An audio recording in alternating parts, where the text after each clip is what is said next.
Media যদি সত্যিকার অর্থে মানুষের প্রতিক্রিয়াকে তুলে না ধরতো তাহলে গণতান্ত্রিক মূল্যবোধের যে বিকাশ এই সমাজে হয়েছে ইতিহাসের অনেক সন্ধিক্ষণে আমরা অনেক সেটা হয়তো হতো না। আর ইতিহাসের যারা রচয়িতা, ইতিহাস সাংবাদিকরা রচনা করে না, গণমাধ্যম রচনা করে না, ইতিহাস রচনা করে রাজনীতিকরা। রাজনীতিকরা ইতিহাস রচনা করে না, রাজনীতিকরা ইতিহাস রচনা করে এবং গতিপথ নির্ধারণ করে। তো এখন সেই রাজনীতিকরা যখন গণতন্ত্র বিনির্মাণ করে এবং সেই গণতন্ত্র যত সফল হয় যদি তারা গণমাধ্যমের স্বাধীনতা পুরোপুরি নিশ্চিত করতে পারে। এটা হচ্ছে ওয়ার্ল্ড সিনারিও এবং অন্যান্য জায়গা থেকে আমরা নিতে পারি।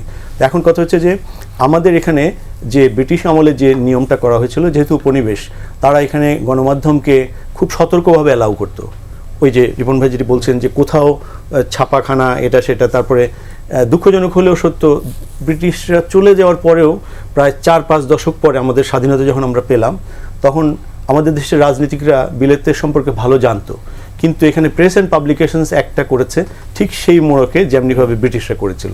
দুঃখজনক হলেও সত্য, আমরা দেশ পেয়েছি, গণতন্ত্র পেয়েছি, কিন্তু আমরা সামনে এগোতে পারিনি। এইটা আমি প্রেস অ্যান্ড পাবলিকেশনস অ্যাক্ট হচ্ছে আমাদের গণতান্ত্রিক রাজনীতিকদের হাতে গণমাধ্যমের জন্য একটা ঘাতকের ভূমিকা, যেটি এখনও পুরোপুরি বিলুপ্ত করাটা হচ্ছে গণমাধ্যমের স্বাধীনতার জন্য খুবই দরকার।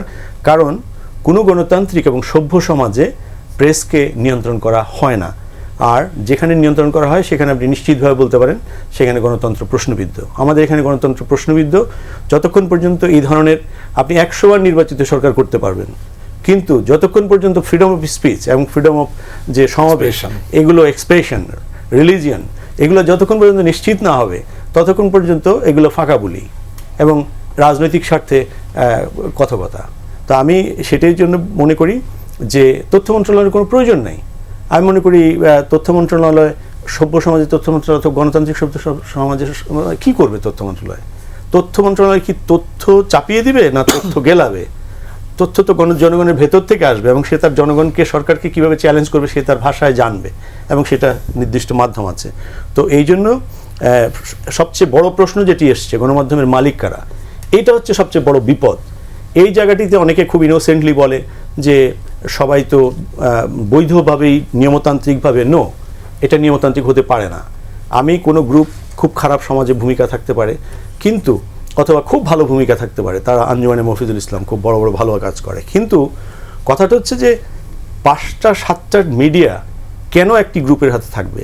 যেই কারণে কর্পোরেশনের কাছে আমরা গণতন্ত্রকে বন্ধক দিয়েছি এবং এর পরিণতি কি হয় সেটি কিন্তু আমরা দেখতে পাচ্ছি দিনের পর দিন। এই শিক্ষাটা নিতে হবে।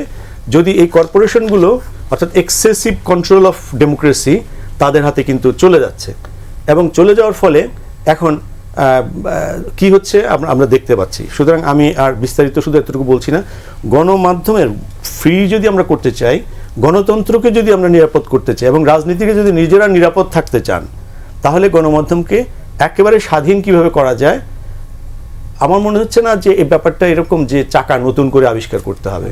পৃথিবীর বিভিন্ন দেশে গণমাধ্যমের সর্বোচ্চ স্বাধীনতার জন্য যা যা করা হয়, ওয়াই স্ক্যান্ডিনেভিয়ান কান্ট্রিজ টপ 10-এর ভেতরে, তাদের কাছে গিয়ে দেখতে হবে এবং এটা বুঝতে হবে। এবং ওয়াই ইউকে 18 নম্বরে, ওয়াই ইউএসএ 68 নম্বরে, এই ব্যাপারগুলো অ্যানালিসিস করলেই আমার মনে হয় আমাদের এই এবং সবচেয়ে বেশি উপকৃত হবে কে জানেন? সবচেয়ে বেশি উপকৃত হবে যারা গণতন্ত্রে বিশ্বাস করে, যারা সরকার পরিচালনা করে এবং যারা জনগণের ভালোবাসা নিয়ে দীর্ঘদিন জনগণের যে ভালোবাসার চেয়ারে থাকতে চায়।